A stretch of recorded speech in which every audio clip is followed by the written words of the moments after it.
ইউনূসের ঢোল ফেটে গেল। দুনিয়ায় সবাই জানে যে ভারত ছাড়া বাংলাদেশে কোনো গতি নেই, ঠিক আছে।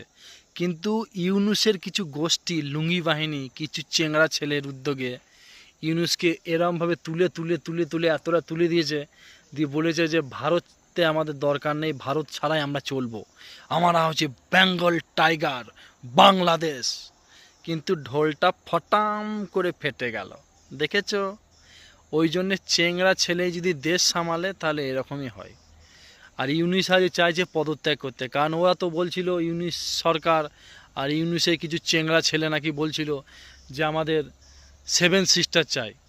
কিন্তু সেভেন সিস্টার চাওয়া তো দূরের কথা, সেভেন সিস্টার তোদের বিজনেস শুধু বন্ধ হয়ে গেল, মানে তোদের একদম আউট অফ বন্ড, ঠিক আছে।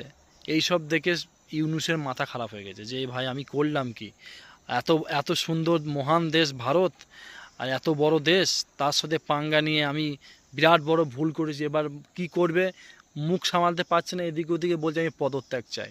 কিছু করার নাই, পদত্যাগ তোমাকে করতেই হবে।